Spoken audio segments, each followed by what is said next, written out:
June 4వ తేదీన ఎన్నికల కౌంటింగ్ ఏర్పాట్ల గురించి మీడియాతో మాట్లాడుతున్న నంద్యాల జిల్లా ఎస్పీ రఘువీర్ రెడ్డి, అయిపోయిన రోజు నుంచి కూడా ఇక్కడ ఈ 3 బిల్డింగ్స్లో 3 టైర్ సెక్యూరిటీ సిస్టమ్ ఉంది.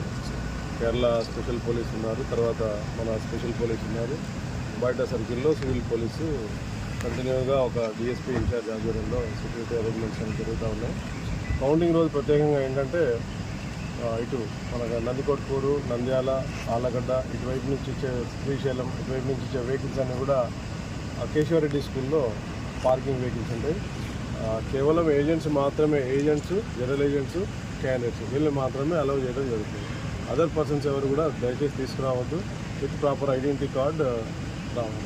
సో స్టాఫ్కి సంబంధించి ఎదురుగా ఉన్న దాంట్లో కౌంటింగ్ స్టాఫ్ అందరికీ ఇక్కడ మెయిన్ క్యాండిడేట్స్కి ఇక్కడ అలౌ చేయడం జరుగుతుంది. మనకి బనగానపల్లి డోన్ నుంచి వచ్చే వాళ్ళందరినీ కూడా ఈ Neravada tribal welfare college and school ఉంది కదా, తర్వాత BC welfare girls high school ఉంది.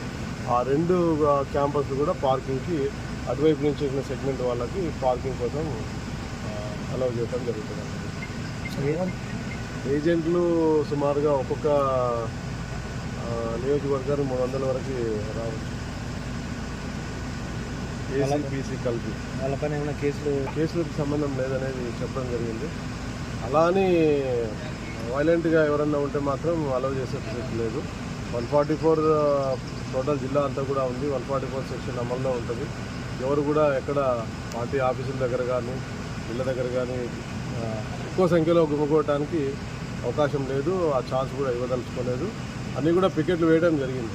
సెన్సిటివ్ విలేజెస్లో, ఇంపార్టెంట్ టౌన్లో ఉన్న ఇంపార్టెంట్ లొకేషన్స్లో అన్నీ కూడా పికెట్స్ ఉంటాయి. ప్రతి police station wise, SI wise ఒక క్యూఆర్టీ టీం ఉంటుంది.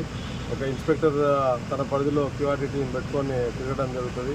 అది కాకుండా ఆలగడ్డ, బనగానపల్లి BSFO కంపెనీ ఉంది, అక్కడ వాళ్ళు కవర్ చేస్తారు.